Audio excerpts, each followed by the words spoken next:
Bismillahirrahmanirrahim. Assalamualaikum warahmatullahi wabarakatuh.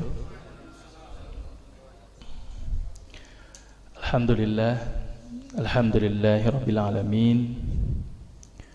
Allahumma sholli ala Muhammad wa ala ali Muhammad. Kita bersyukur pada siang hari ini jantung kita masih bisa berdetak. Dan kita bersyukur juga pada hari ini kita masih bisa bernafas. Saya punya pasien itu satu hari itu menghabiskan 700.000 untuk membeli oksigen, sehingga dia satu bulannya mengeluarkan uang 21 juta untuk oksigen saja. Jadi kalau kita sekarang ini masih bisa bernafas, berarti sama aja kita dapat duit 21 juta Pak setiap bulan ya. Dan alhamdulillah juga pada hari ini keimanan kita masih dalam nuansa Islam, dalam bimbingan Allah, dan yang paling penting hidayah Allah mudah-mudahan selalu menyertai kita. Salawat serta salam kita sampaikan kepada junjungan kita Rasulullah sallallahu alaihi wasallam, dan juga para keluarga, para sahabat, para tabi'in, dan juga pengikutnya yang setia. Mudah-mudahan yang hadir di sini bisa mendapat syafaatnya. Amin ya rabbal alamin. Baik, materi kita kali ini tentang apa ini? Tentang senyum ya. Harusnya dimulai dari awal dulu nih. Kenapa kita harus belajar Nabi dulu nih, belajar pengobatan Nabi sebelum masuk ke senyum gitu ya. Tapi nggak apa-apa, ini sedikit dulu prolog. Ini ada sebuah hadis. Hadis ini cukup panjang, saya tukil sedikit gitu ya. Jadi pada waktu itu Ali bin Abi Thalib sedang sakit mata.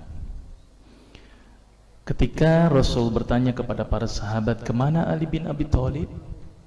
Maka sahabat menjawab, Ali sedang sakit mata ya Rasulullah.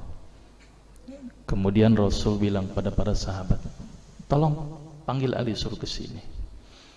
Kemudian Ali dipanggil dan matanya pada saat itu langsung diludahi oleh Rasulullah, dan sembuhlah sakit matanya Ali. Kemungkinan besar pada waktu itu Ali bin Abi Thalib sakit matanya mungkin konjungtivitis akut atau mata merah. Artinya Rasul ketika ada sahabat yang sakit, terlepas ludahnya Rasul ini berkah atau tidak, tapi Rasul mencontohkan kepada kita, kalau sakit mata, Rasul meludahi matanya. Saya pengen mempraktekkan hadis ini, ternyata tidak ada satu pasien pun yang mau saya ludahin ternyata. Repot ternyata ya. Tapi artinya ini kan contoh ya, bahwa Rasul itu ketika sakit mata diludahi. Dan setelah saya kaji, ternyata air ludah itu luar biasa Pak. Air ludah itu mengandung enzim lisosim, ya, yang fungsinya adalah untuk menghancurkan dinding kuman bakteri. Akhirnya pada waktu itu istri saya sedang sakit mata, saya trial Pak, lagi merem dia, saya ludahin aja itu, ternyata luar biasa itu air mata, air liur itu. Maka itu saya bikin protap, nanti kalau sakit mata gunakan air liur. Maka itu kenapa orang zaman dulu itu kalau bisulan diapain Pak? Ambil iler tempel itu. Jadi ternyata air liur itu luar biasa. Sepakat mau nyoba nanti? Gitu ya. Asal jangan habis makan cabai sama jengkol aja ya. Karena coba lo biasanya. Ini gambaran sedikit bahwa ternyata ada contoh-contoh yang dilakukan Rasulullah yang mungkin terlewatkan oleh kita. Nah, sebelum saya masuk terapi senyum, sedikit dulu. Ini saya akan mengulas bagaimana sih konsep kedokteran saat ini gitu ya. Ada sebuah fenomena kesehatan yang saat ini menurut saya ada yang janggal gitu ya. Ada yang janggal menurut saya. Coba Bapak perhatikan sekarang. Dokter makin banyak, klinik makin banyak, rumah sakit apalagi. Seharusnya dokter semakin banyak, orang sehat harus gimana? Harus banyak. Tapi apa kenyataan pada saat ini?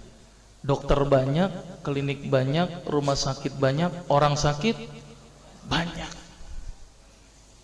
Ini yang salah siapa nih Pak? Dokternya atau pasiennya, Pak? Siapa yang salah kalau gini, Pak? Karena saya dokter, saya salahin pasiennya. Itu ya, adil ya. Ternyata pasien itu makhluk yang pasrah menurut saya. Semua yang diresepkan dokter ditelan itu tanpa mereka tahu apa ya obat yang mereka minum. Sampai-sampai kalau saya punya pikiran negatif nih, Pak, saya tulis aja racun tikus, saya yakin ditelan tuh sama pasien. Karena ternyata pasien itu makhluk yang pasrah. Ini yang menurut saya cukup menggelitik, nih ada apa di sini? Kenapa kok umat Islam sekarang ini berbeda dengan zaman Rasulullah pada waktu itu? Sampai ada seorang tabib praktek di Madinah selama kurang lebih 2 tahun itu nggak ada pasiennya.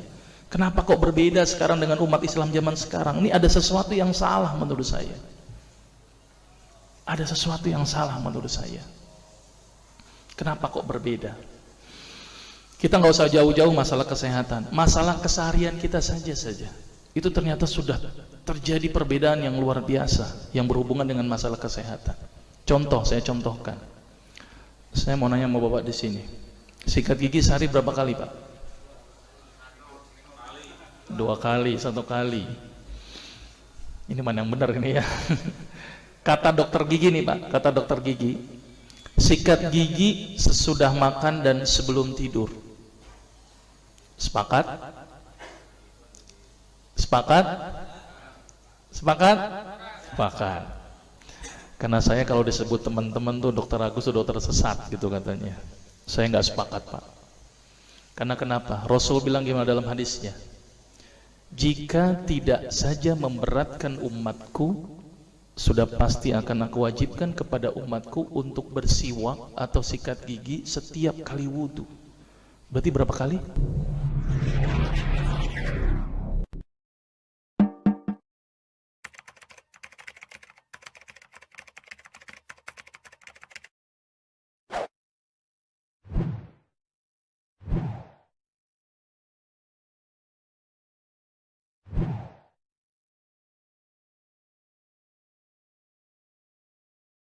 Karena kenapa? Rasul bilang gimana dalam hadisnya?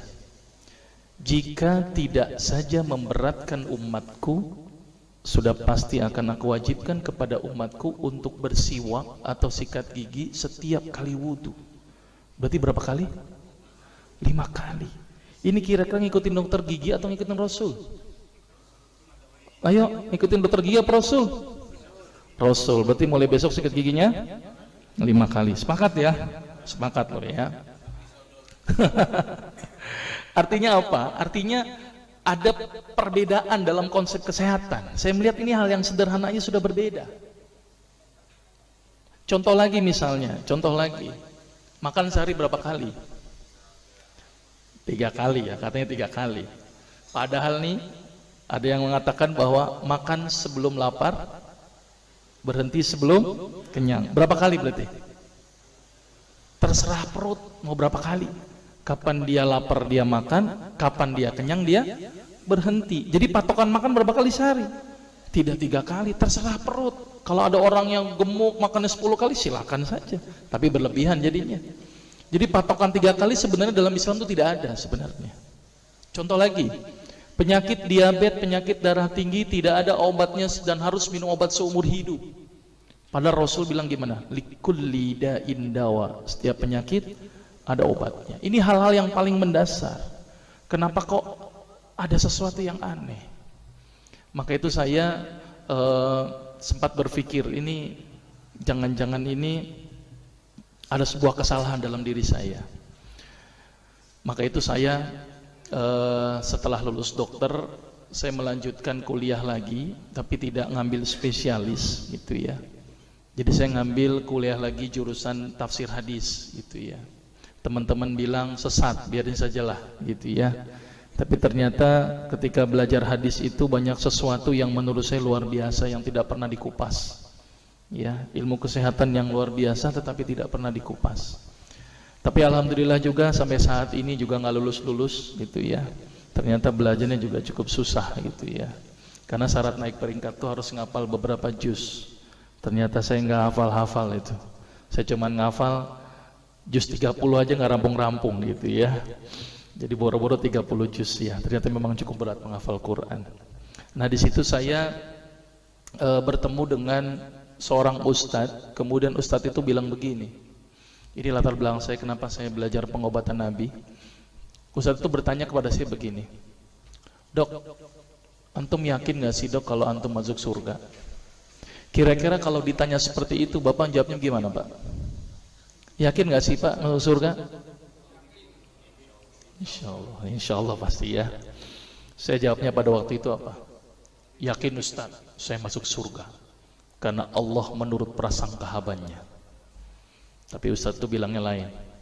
Kayaknya antum masuk neraka deh. Waduh, Masya Allah kok bisa bilang begini Ustaz? Dari mana antum berpatokan anak masuk neraka? Tapi Ustaz itu cukup cerdas. Dia memberikan data-datanya ke saya. Maka saya bersyukur kepada Ustaz tersebut ya.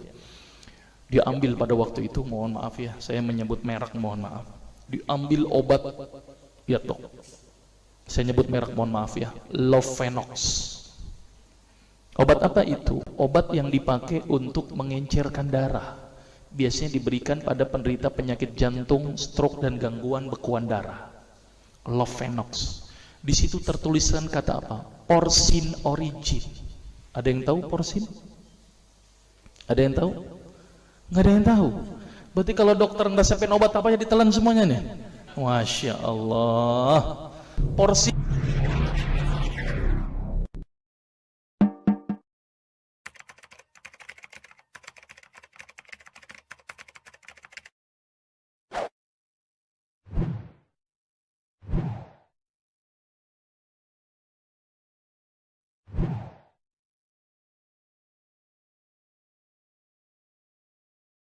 obat yang dipakai untuk mengencerkan darah. Biasanya diberikan pada penderita penyakit jantung, stroke dan gangguan bekuan darah. Lovenox. Di situ tertuliskan kata apa? Porsin origin. Ada yang tahu porsin? Ada yang tahu? Nggak ada yang tahu. Berarti kalau dokter ngeresepin obat apa aja ditelan semuanya nih. Masya Allah. Porsin itu isinya Pak, babi Pak. Malah di boxnya tertulis kata-kata benar-benar bersumber dari babi. Saya bilang, waduh, berarti dok kalau antum ngeresepin porsin satu pasien, antum telan itu obatnya, kira-kira ibadah orang tersebut diterima nggak sama Allah? Diterima atau tidak? Tidak akan diterima dok. Siapa yang dipersalahkan nanti? Antum yang menuliskan resep. Satu. Diambil lagi obat yang kedua. Saya cerita latar belakang dulu ya sebelum saya terapi senyum. Diambil obat yang kedua. Pada waktu itu diambil apa? Actrapid. Apa itu? Insulin. Tulisannya apa? Human insulin. Jadi diambil dari manusia yang telah meninggal, diambil pankreasnya, insulinnya, yang menderita penyakit kanker pankreas, dibuatlah obat. Berarti dokter sudah menyuntikkan manusia ke dalam manusia. Diambil lagi obat yang ketiga. Oh, luar biasa ini dokter. Apa Ustadz ini? Diambil obat namanya analsik. Apa itu analsik? Obat untuk pusing. Ini di kalangan dokter sering resep ini nih. Isinya apa? Antalgin dan diazepam. Diazepam, makanya kalau orang minum obat ini pasti ketagihan, saya yakin. Kalau minum obat warung nggak ngefek ini. Karena kenapa? Karena mengandung diazepam. Diazepam itu apa? Narkoba Pak. Bikin kita teler. Maka itu cara nyari uang paling gampang, kasih aja resepin analsik, pasti balik lagi dia. Karena kenapa? Narkobanya bikin kecanduan. Dia mengandung diazepam. Diazepam fatwa ulama bagaimana? Haram. Diambil lagi obat batuk, kodein. Maka itu kita minum obat batuk langsung hilang batuknya karena kodein. Kodein ini ternyata derivat dari narkoba. Berarti dokter sudah ngeresepin narkoba.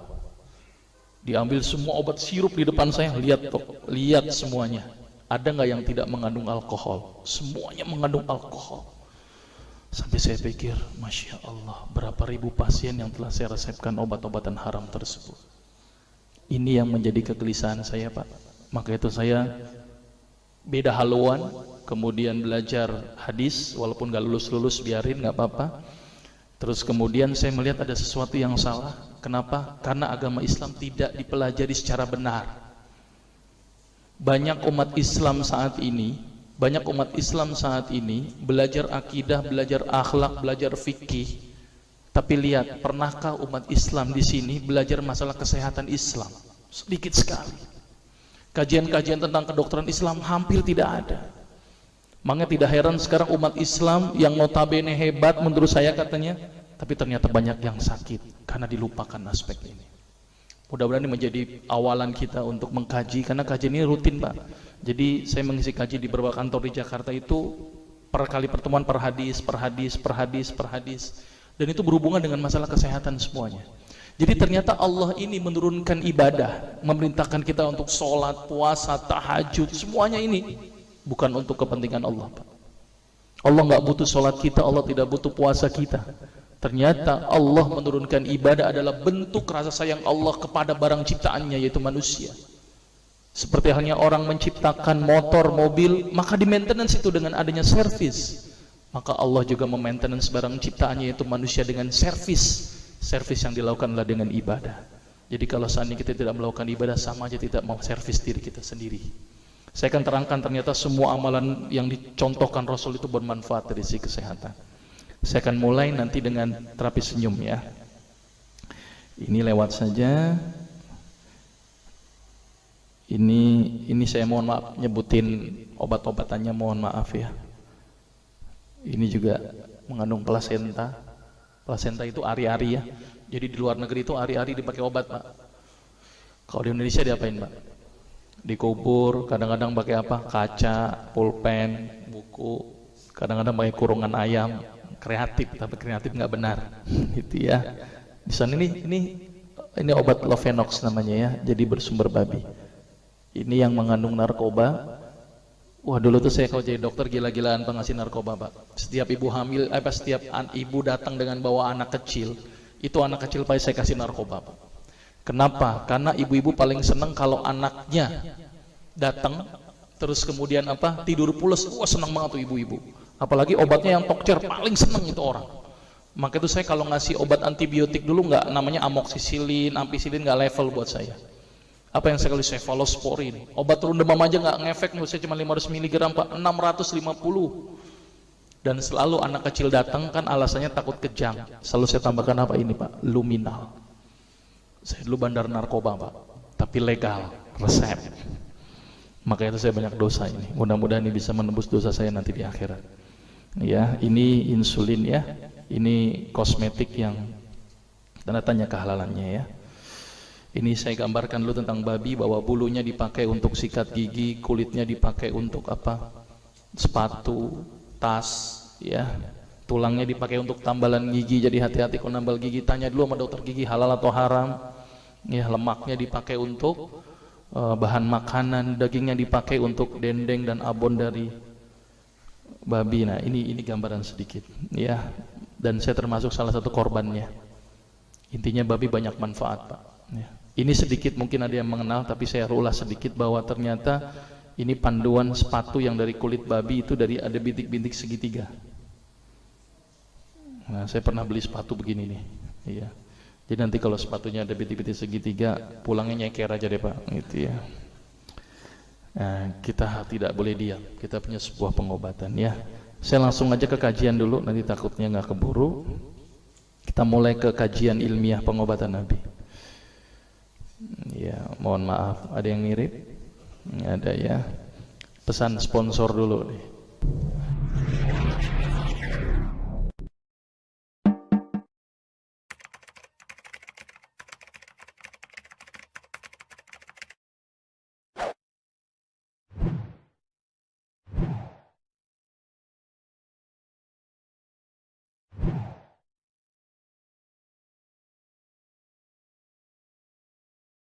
Bapak tahu kera ya, semuanya saya yakin tahu. Tangan penuh, kaki penuh, tembolok penuh, dia masih ngerebut punya orang lain. Kira-kira harus dicontoh nggak nih kera? Perilakunya jangan dicontoh juga nih yang kayak begini. Jangan menjadi orang yang rakus, gitu ya. Tapi ternyata saya melihat ada perilaku kera yang sangat luar biasa, sangat luar biasa. Coba lihat Bapak ya, anak-anak zaman dulu umur 9 bulan sudah bisa jalan. Anak-anak zaman sekarang 12 bulan itu baru bisa berdiri dan mulai jalan. Kenapa terjadi degradasi? Kenapa orang zaman dulu gampang jalan, anak zaman sekarang kok mulai sedikit sulit untuk jalan? Ternyata anak-anak sekarang makanan yang pertama kali diberikan ketika umur 4-6 bulan apa? Promina, Sun, Nestle. Coba anak zaman dulu, apa yang pertama kali diberikan? Pisang, Pak. Orang zaman dulu itu pisang dikasih. Maka itu tidak heran kenapa anak monyet habis lahiran itu langsung bisa gelantungan, Pak. Kenapa bisa seperti itu? Oh, ternyata pisang itu luar biasa, menyebabkan kontraksi otot menjadi luar biasa. Maka itu kalau anak kita pengen cepat jalan dan ototnya bagus, perbanyaklah makan pisang. Dan ternyata pisang itu tinggi kalium yang berperan penting untuk mengontrol tensi. Maka itu tidak pernah saya temukan satu riwayat pun atau suatu berita pun bahwa monyet kena serangan stroke. Nggak ada, Pak. Kenapa, Pak? Karena ternyata pisang tinggi kalium yang mencegah dari penyakit darah tinggi. Dan pisang ini diabadikan oleh Allah dalam surat Al-Waqiah bahwa di dalam surga itu ada pohon pisang yang bersusun-susun. Jadi mulai sekarang doyanlah makan pisang ya. Saya paling senang perilakunya seperti perilaku ini ada monyet ada singa ya, walaupun ada kambing di depan nggak makan. Tapi saya lebih senang dengan perilaku lebah. Coba lihat perilaku lebah. Kalau kita nyari uang untuk siapa, Pak? Diri kita dan keluarga kita. Harimau nyari makan juga untuk dirinya dan keluarganya. Tapi coba lebah nyari madu untuk siapa, Pak? Untuk orang lain, Pak. Saya bilang luar biasa ini makhluk. Maka itu diabadikan oleh Allah di dalam Al-Quran. Dia itu nyari madu bukan untuk dirinya, Pak. Banting tulang dari pagi sampai malam. Mohon maaf, lebah nggak mungkin pulang malam. Itu ya, pulangnya sore dia. Dari pagi sampai sore dia mengumpulkan madu bukan untuk dirinya, Pak, untuk orang lain. Dia mengambil madu satu bagian dicampur dengan polen untuk makanannya. Jadi kalau saya bikin skala ini, dia ngumpulin madu itu 10, satu bagian untuk campuran polen, 9 bagian untuk orang lain. Jadi kalau kita ngikutin perilaku lebah, Pak, punya gaji 10 juta, 9 juta diinfakkan, 1 juta dipakai. Sepakat? Pak, sepakat? Sepakat apa tidak? Kok ragu banget di sini ya? Mudah-mudahan terwujud, Pak, tapi gajinya 100 juta aja dong. 90 juta diinfakkan, 10 juta dipakai. Sepakat ya? Sepakat. Maka saya doakan mudah-mudahan di sini gajinya 100 juta semuanya. Itu ya, amin ya. Mudah-mudahan bermanfaat. Satu lagi nih sebelum saya masuk ke senyum, konsep pengobatan di dunia ini saya coba kategorikan menjadi 3. Ini kategori saya. Kedokteran konvensional ini adalah rekayasa manusia. Ada kedokteran, itu kan riset, penelitian, terbentuklah kedokteran konvensional yang kita kenal saat ini. Tapi juga tidak kita tafikan, ada pengobatan alami, ada yang namanya akupunktur, itu gara-gara orang nginjek duri, kok sembuh, terbentuklah titik-titik akupunktur. Ada di India, terkenal dengan nama Ayurveda, pernah dengar ya? Itu gara-gara orang melihat perilaku Tuhan mereka menganggap bahwa sapi dan kerbau kan Tuhannya. Dilihatlah perilaku-perilakunya dan diikutilah oleh pengikut-pengikutnya. Maka itu di India itu ada sebuah pengobatan yang namanya mat terapi. Apa itu? Terapi rendam lumpur. Itu gara-gara apa, Pak? Gara-gara ngelihat kerbau rendam lumpur sehat-sehat. Akhirnya mereka ikut rendam lumpur. Yang terkenal dengan namanya mat terapi. Di Sri Lanka itu ada namanya naturopathy. Di Inggris ada namanya homeopathy. Pertanyaan saya, Pak, di Indonesia apa, Pak? Pengobatan alaminya, Pak? Apa?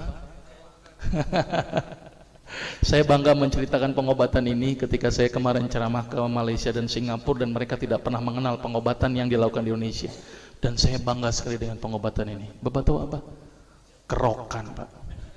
Dan saya bangga sekali dan saya yakin tidak ada di Amerika, di Jepang, di Cina, saya yakin nggak ada di kerokan, Pak. Dan saya bangga dengan kerokan. Mudah-mudahan tidak dipatenkan oleh Jepang lagi, Pak. Mudah-mudahan. Dan kerokannya luar biasa loh, Pak. Mohon maaf di sini, ada yang senang kerokan atau tidak? Ya. Banyak dokter bilang kerokan nggak bagus. Wow, bahaya itu, merusak pori-pori, bikin ketagihan macam-macam. Ini ketahuan dokternya nggak belajar kerok terapi ini ya. Saya ngomong kerokan dulu sebentar ya. Kerokan dulu penting menurut saya ini. Saya jangan sampai hilang nih kebudayaan kita ini. Saya kalau ke luar negeri bangga menceritakan ini. Mudah-mudahan di sini pun juga harus bangga dengan kerokan. Anak saya kalau sakitnya saya kerok, anak saya kalau sakit itu saya kerok, saya tempelin bawang. Saya lebih senang dengan cara-cara alami. Saya cerita sedikit tentang kerokan. Kerokan ini ternyata diteliti oleh seorang peneliti dari Jepang. Orang Jepang datang ke Indonesia meliti perilaku binatang, tapi ternyata dalam penelitiannya itu dia melihat perilaku orang Indonesia aneh-aneh. Di Jepang orang gambar tato wajar, tapi orang Indonesia gambar tato tengah bolong hari di punggungnya, kan bingung mereka. Ini ada apa ini orang Indonesia kok gambar tatoan seperti ini? Ditanya, ini bukan tato, ini adalah pengobatan. Memang dasar orang Jepang tuh kalau ada yang aneh-aneh langsung diteliti. Akhirnya diteliti itu orang yang dikerok sama orang yang sebelum dikerok, diambil darahnya, dilihat dengan mikroskop, ternyata makrofag orang yang dikerok itu lebih aktif dalam makanin kuman. Terus kemudian orang yang dikerok diukur BMR-nya, basal metabolism rate-nya, dilihat dari keringetnya, dari nadinya meningkat apa tidak, ternyata meningkat, Pak. Jadi ternyata orang yang dikerok itu bagus meningkatkan BMR. Apa tuh? Basal metabolism rate. Jadi kalau orang demam, demamnya cepat hilang. Orang yang nggak selera makan jadi selera makan. Luar biasa itu penelitiannya. Tapi ada syaratnya, Pak. Ini yang cukup penting.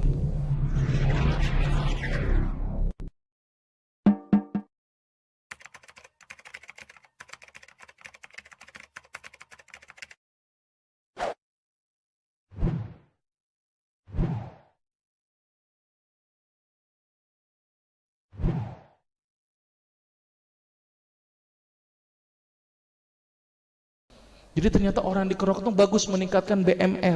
Apa tuh? Basal metabolism rate. Jadi kalau orang demam, demamnya cepat hilang. Orang yang nggak selera makan jadi selera makan.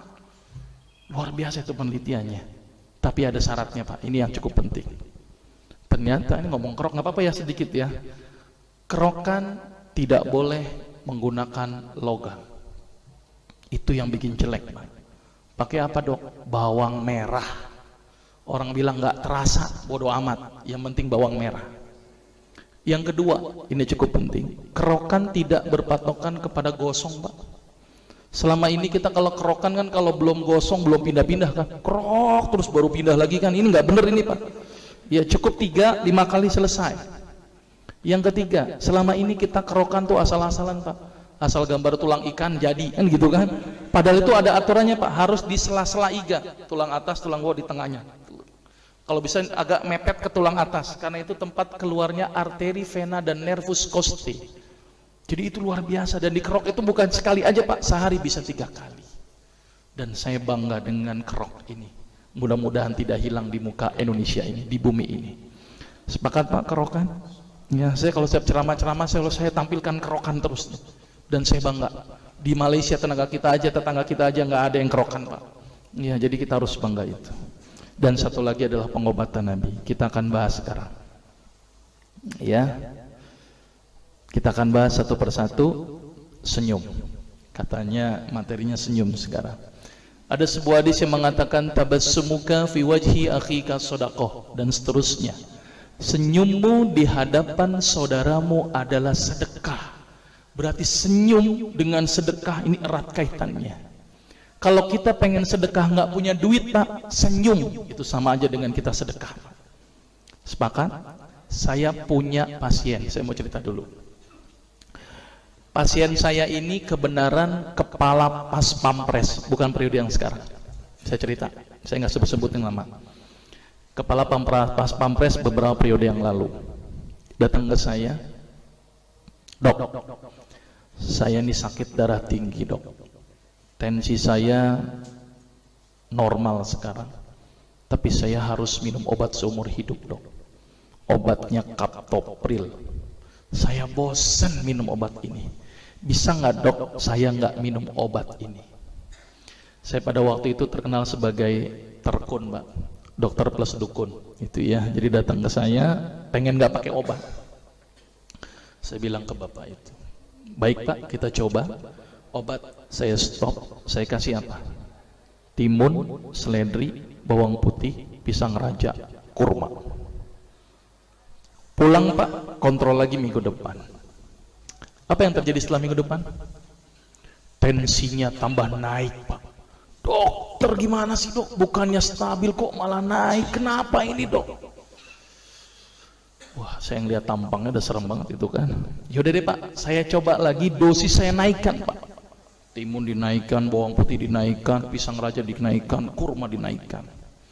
Orang bilang belenger nih orang, gitu ya. Kontrol lagi, Pak, minggu depan. Apa yang terjadi, Pak? Setelah minggu depan tensi tidak turun-turun. Saya pada waktu itu sempat hopeless. Aduh, harus gimana lagi?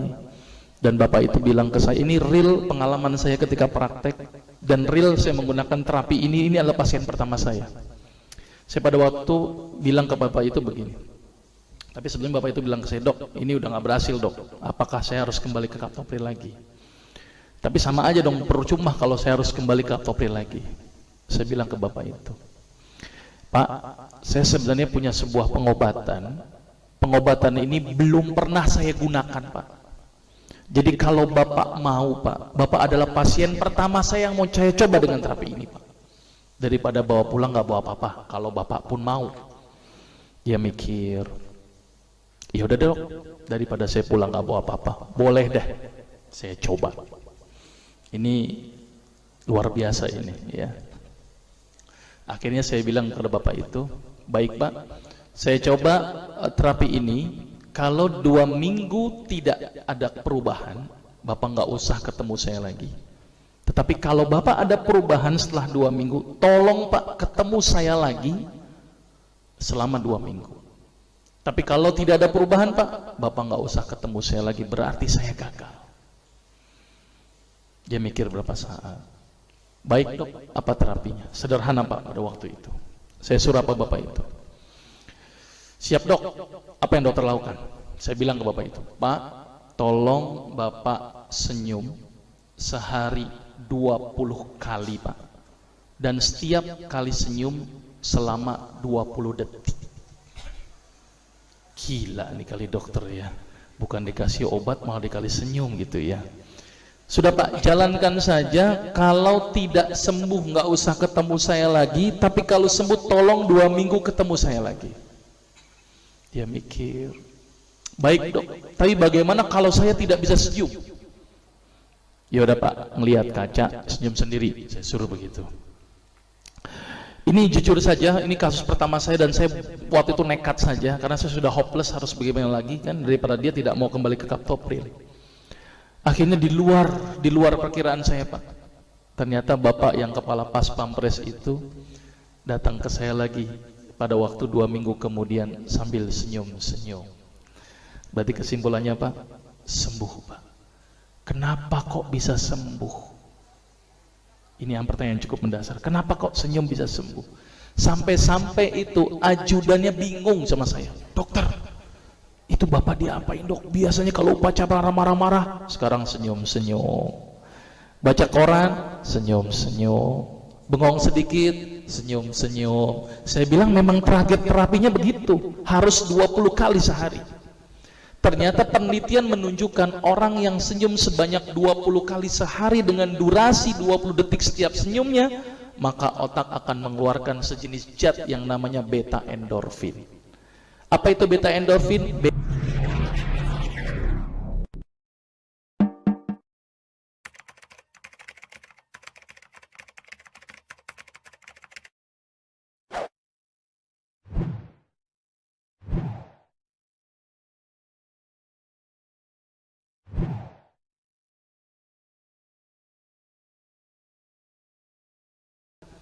Ternyata penelitian menunjukkan orang yang senyum sebanyak 20 kali sehari dengan durasi 20 detik setiap senyumnya, maka otak akan mengeluarkan sejenis zat yang namanya beta endorfin. Apa itu beta endorfin? Beta endogenous morfin atau morfin yang dihasilkan alami oleh tubuh. Maka itu kalau orang yang biasa makan morfin, biasanya tubuhnya tidak bisa memproduksi morfin lagi. Jadi kalau orang yang banyak senyum Pak, ternyata morfinnya semakin banyak. Dan ternyata fungsi beta endorfin itu adalah melebarkan pembuluh darah. Maka itu orang yang rajin senyum, itu adalah pembuluh darahnya lebar dan tercegah dari penyakit hipertensi. Tapi penelitian menunjukkan harus berapa kali tadi? 20 kali sehari. 19 kali aja nggak ngefek Pak. Gitu ya. Dan tidak boleh dirapel. 20 kali 20 detik berarti berapa? 400 detik sekaligus saja, nggak ngefek Pak. Yang ada kering itu gigi, gitu ya. Jadi senyum yang berefek itu harus intermiten. Sekarang senyum, nanti senyum, nanti senyum. Ada lagi tuh pasien yang nyeletuk, Dok, tetangga saya tuh sering senyum stroke juga. Saya bilang, Pak, kalau ada orang yang rajin senyum tapi juga kena darah tinggi juga, berarti senyumnya nggak ikhlas. Ngelihat orang melarat, senyum-senyum. Orang susah, senyum-senyum. Nah, ini senyum yang nggak bermanfaat, Pak. Jadi senyum yang berefek itu adalah senyum yang dihasilkan dari hati yang datangnya ikhlas karena Allah, Pak. Bukan karena siapapun. Ya. Jadi mulai sekarang harus berapa kali tadi? 20 kali penelitiannya. Karena senyum 20 kali akan mengeluarkan sejenis zat di dalam tubuh yang fungsinya melebarkan pembuluh darah. Maka itu orang-orang yang sakit darah tinggi protap pertama saya apa? Senyum. Orang yang sakit jantung, senyum. Orang yang sakit stroke, senyum dulu. Kalau dia nggak bisa senyum, Pak, berarti gagal pengobatannya. Itu pertama. Tapi harus 20 kali. Itu contoh pasien pertama. Contoh pasien kedua. Saya punya pasien kebenaran nenek-nenek, tapi bukan ini nenek-neneknya ya, ini cuman gambaran. Ini ternyata nenek-nenek tuh kayak begini gitu ya. Nenek-nenek setiap hari makan dul kolak, stres dia. Datang ke saya, Dok, gimana nih supaya nggak berhenti dari dul kolak? Pada waktu itu cuma saya suruh apa? Nek, tolong stop dul kolak. Tolong Nek senyum di pagi hari ketika nenek melek, langsunglah senyum, saya suruh. Cuman ini aja, Dok. Iya, melek, ketika melek pertama kali senyum langsung. Nenek itu mikir, udah cariin aja Nek, pokoknya minggu depan kontrol sama saya, stop dulu kolaknya. Apa yang terjadi setelah 1 minggu? Dan itu sudah saya buktikan.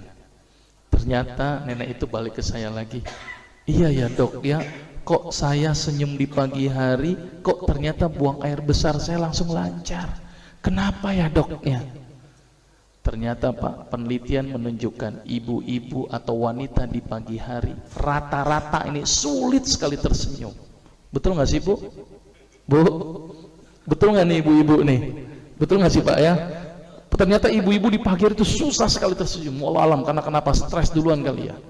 Ternyata ketika orang bangun tidur, gerak usus itu sangat melambat. Maka itu dirangsang itu usus dengan cara apa? Dengan meningkatkan tekanan di dalam perut.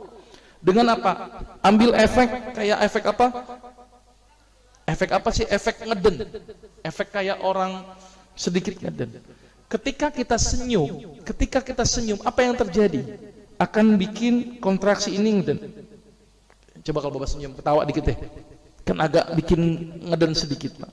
Nah, ketika orang yang pagi hari melek kemudian senyum, akan menyebabkan tekanan di perut meningkat, relaksasi akan timbul, sehingga akan menyebabkan peristaltik usus menjadi lancar.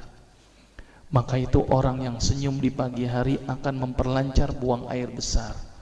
Dan ciri-ciri orang yang banyak senyum, Pak, mohon maaf, biasanya banyak kentutnya, Pak. Kenapa, Pak? Karena peristaltiknya aktif. Kenapa beri aktif? Karena memang dia memacu. Maka itu kalau sekarang nanti ini ada yang senyum gitu ya, ternyata ada buang gas gitu ya, itu berarti sehat, alhamdulillah ya. Dan ternyata image buang gas itu image-nya buruk sekali ternyata ya. Padahal Bapak tahu nggak, selama ini kalau sebelah kita lagi buang gas, kita ngapain tuh, Pak? Ngomel-ngomel minta karuan, kurang ajar. Padahal Bapak tahu nggak, gas yang dihasilkan oleh kita ketika terbuang itu gas apa? Tahu nggak? Pak, tahu nggak gas apa itu? Nggak tahu ya? Masya Allah, kalau Bapak tahu, Pak, pasti bermanfaat sekali loh, Pak. Bapak tahu gasnya apa? Gas H2S. Apa itu H2S? Hidrogen sulfida. Sulfida itu apa, Pak? Sulfur. Sulfur itu apa? Belerang. Belerang dipakai untuk apa, Pak? Untuk antiseptik kulit. Maka itu ada orang yang mandi belerang ketika kulitnya sakit kulit. Maka itu tidak heran, Pak. Maka itu kenapa kalau kita lagi pilek nyium kentut kan langsung plong itu, Pak. Kenapa, Pak, bisa seperti itu, Pak? Karena yang dihirup itu tadi apa? H2S, Pak. Jadi kalau misalnya ada yang sebelah kentut, Pak, menurut saya, ini menurut saya, Pak, hirup saja itu kentutnya. Gitu, Pak. Apa jawaban kita? Alhamdulillah, saya dapat antiseptik gratis. Sebelah kita sehat, Pak. Bapak tahu nggak, gara-gara orang nggak bisa kentut operasi, Pak. Orang habis dioperasi nunggu pindah ruangan, nungguin apa, Pak? Nungguin kentut. Maka itu cuma nggak ada doanya saja ini, Pak. Ya, jadi kalau seandainya kita masih bisa buang angin saat ini, bersyukurlah kepada Allah. Dan bersyukurlah juga orang yang menghirup di dekatnya, karena tidak mungkin orang yang menghirup kentut kemudian meninggal. Saya garansi nggak mungkin meninggal, Pak. Yang ada itu bermanfaat, Pak. Sepakat, Pak? Mulai sekarang gitu ya. Jadi kalau ada yang sebelah kentut dihirup saja gitu ya, insya Allah bermanfaat. Baik, sekarang saya akan bicara lagi kenapa ini gas ini cukup penting, Pak. Mohon maaf nih, saya cukup penting. Selama ini kita kadang-kadang tidak pernah memperhatikan kesehatan kita, Pak. Tidak pernah memperhatikan kesehatan kita. Pernah nggak, saya mau nanya di sini sama Bapak di sini, pernah nggak ketika buang air besar kita memperhatikan apa yang kita buang, Pak? Pernah nggak, Pak, ketika kita buang air besar kita perhatikan apa yang kita buang? Saya yakin semuanya di sini kalau buang air besar ikhlas, saya yakin, gitu ya. Nggak ada yang nggak ikhlas, saya yakin, ya. Tapi ikhlas yang benar itu adalah ikhlas dengan ilmu, Pak. Jangan sampai ketika ikhlas tapi kita tidak tahu apa yang kita buang. Pernah nggak, Pak, ketika kita buang air besar memperhatikan apa yang kita buang? Karena itu ternyata pencerminan kesehatan kita, Pak. Mulai sekarang, Pak, nanti pulang dari sini ketika buang air besar perhatikan, Pak, 3 komponen ini. Ini ilmu nih, ini ilmu. Jangan disia-siakan itu kotoran lewat begitu saja. Tolong diperhatikan 3 ini. Ini penting nih untuk ilmu Bapak semuanya.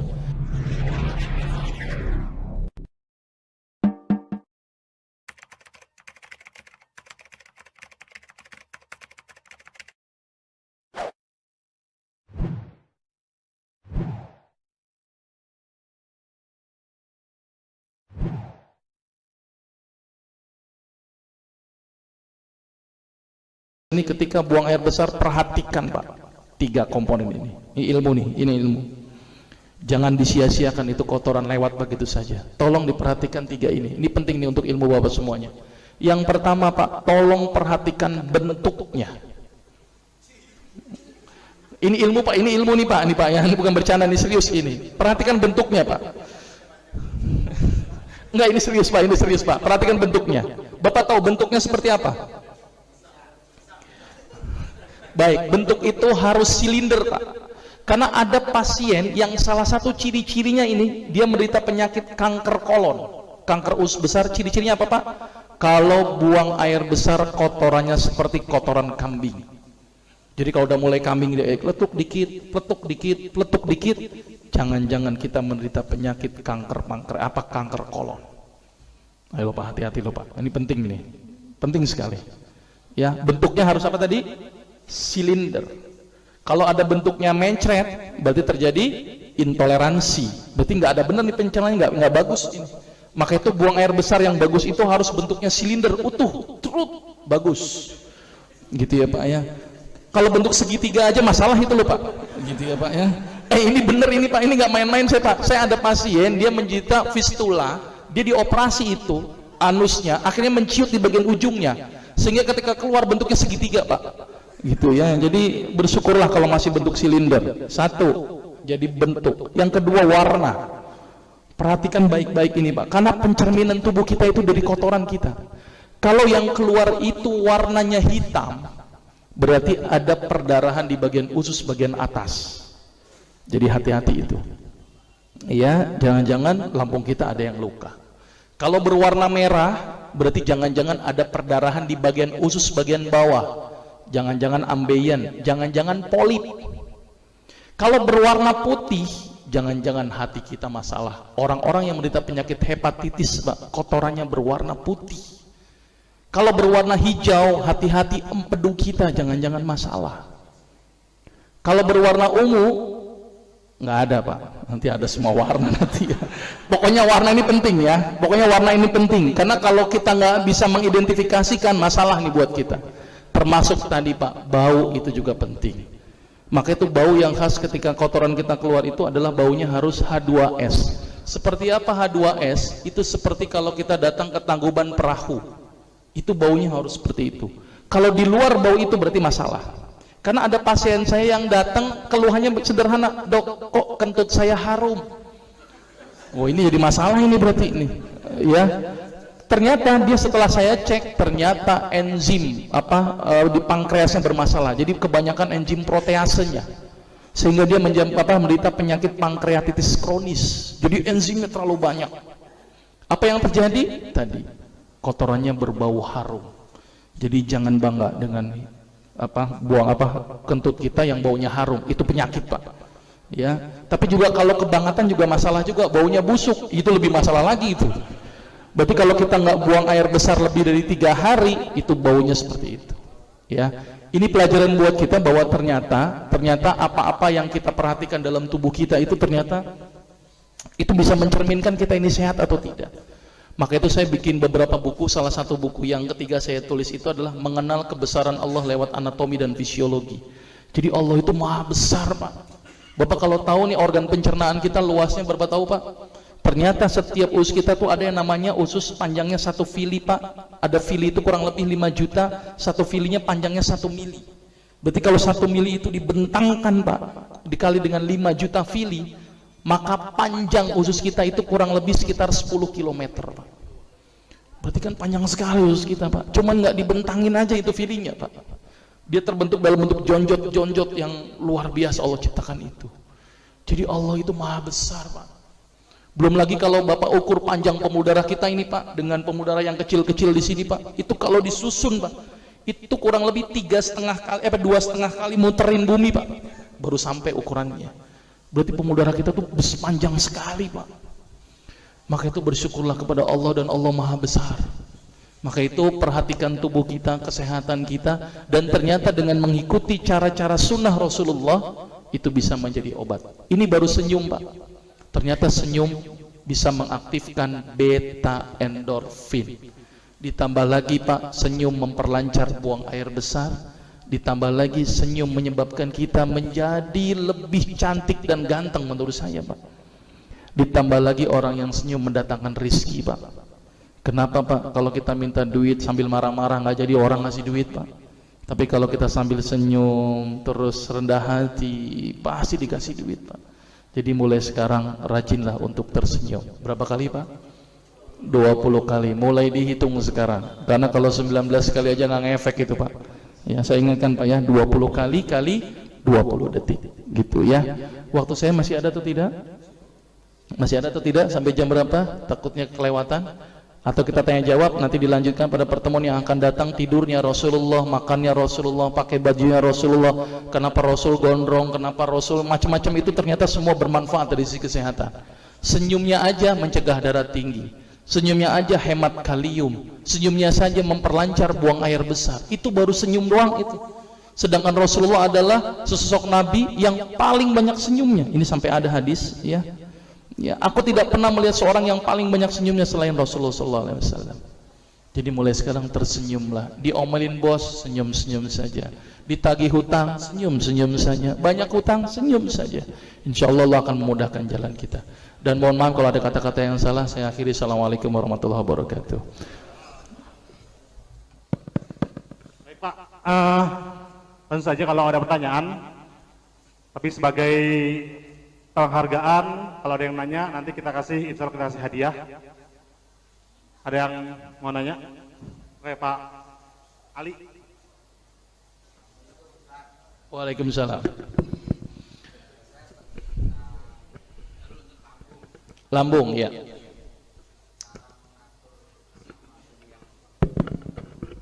Cara mengatur asam lambung yang tepat gimana Ustaz? Baik Pak. Ini langsung ke penyakit ini ya, kelewatan ini. Nggak apa-apa Pak. Mumpung konsul gratis nggak apa-apa sih ya Pak ya.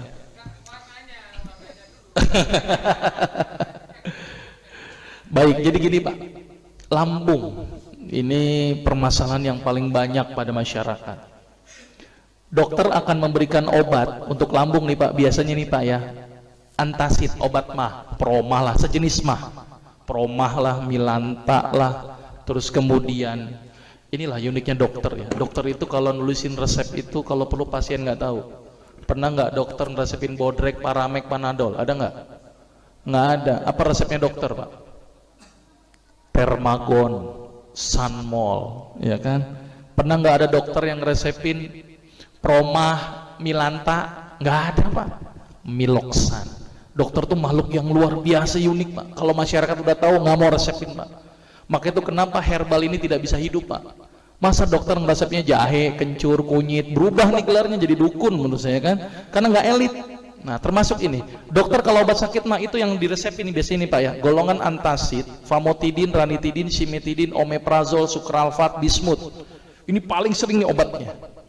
Bapak tahu nggak efek obat itu Pak? Ada sejenis obat yang golongan beta 2 blocker yang namanya dindin tadi Pak. Famotidin, ranitidin, simetidin Pak. Salah satu efek sampingnya apa Pak? Hirsutisme dan ginekomasti.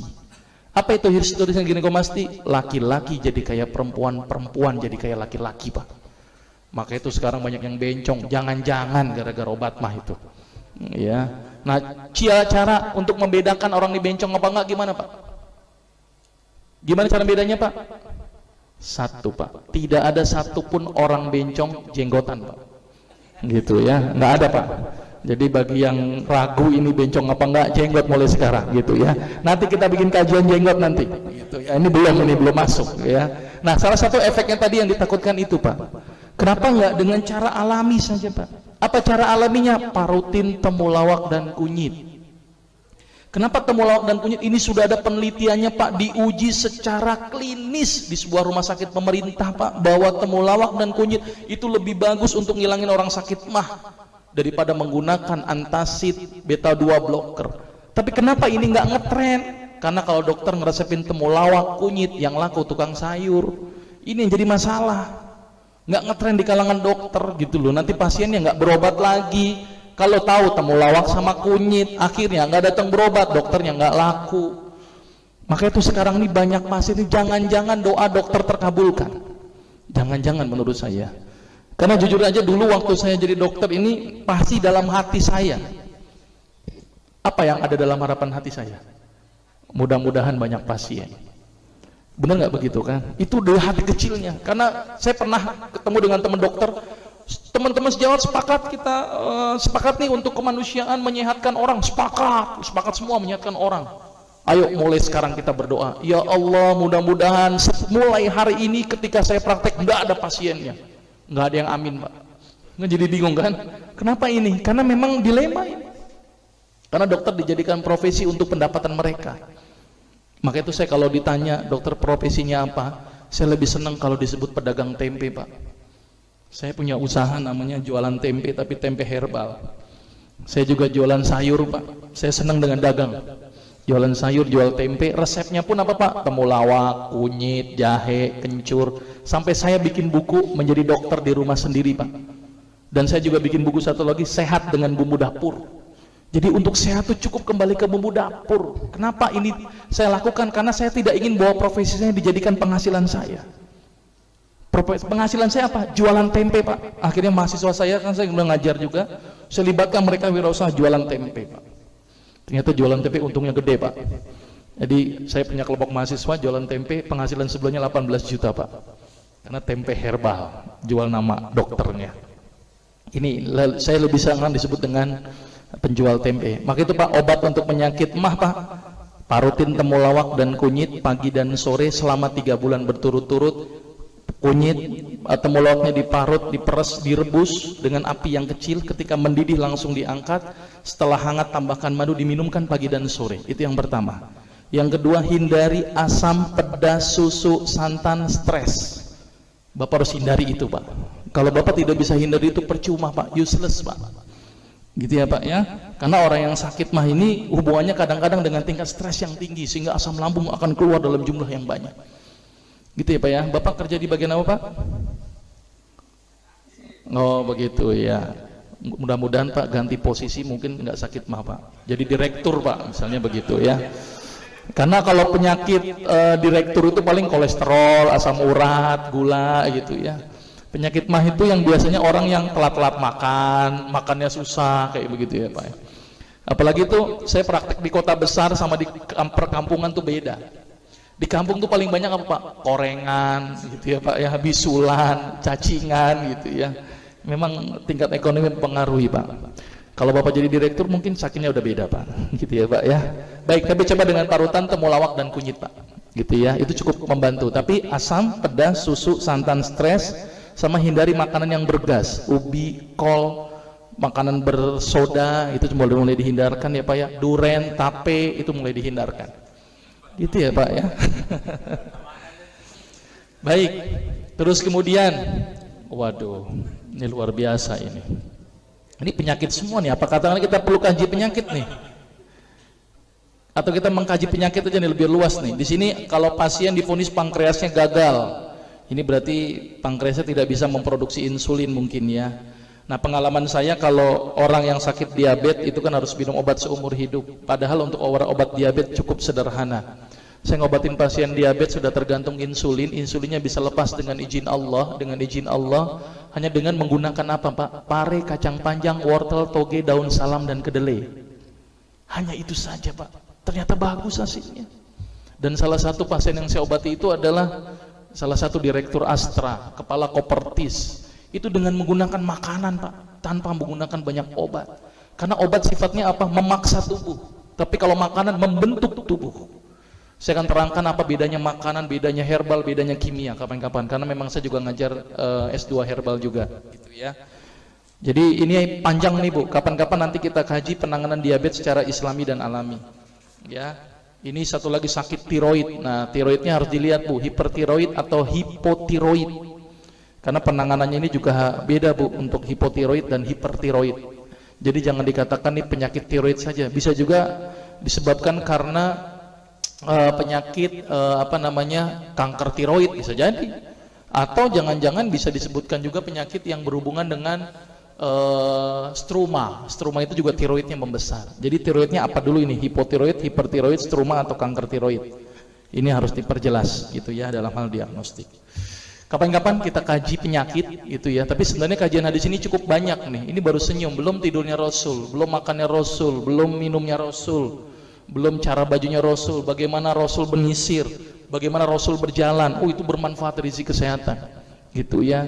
Jadi mudah-mudahan bisa dilanjutkan di lain waktu gitu ya. Mungkin saya akhiri saja. Ada lagi? Ya. Tentang senyum ada Pak? Oh, senyum, baik, silakan. Senyum tadi. Di situ muncul angka 20 ya. Iya. Kenapa kok 20? Penelitian kenapa itu Pak. 21. Iya. 33 misalnya. Baik. Ya, mungkin barangkali bisa diceritakan. Baik. Angka 20. Baik. Ya, terima kasih. Baik. Jadi begini Pak, kenapa harus minimal 20? Minimal Pak. Bapak 100 kali boleh Pak. 1000 kali juga kalau kuat gitu ya Pak ya. Minimal 20 kali yang akan dirangsang memproduksi endorfin. Jadi penelitiannya itu orang yang dicoba senyum 5 kali saja diambil darahnya, orang yang senyum sekian kali aja diambil darahnya, orang yang nah ternyata sudah mulai terjadi peningkatan beta endorfin itu ketika senyum di atas 20 kali. Jadi atas 20 kali Pak. Gitu Pak, penelitiannya begitu. Ternyata kalau sedikit kok tidak berefek. Maka itu hadisnya menyatakan aku tidak pernah melihat seorang yang paling banyak senyumnya selain Rasulullah SAW. Jadi Rasul itu banyak senyum Pak. Berarti kan jumlahnya harus banyak Pak. Kalau misalnya kita hitung setiap 1 jam senyum, wah luar biasa itu.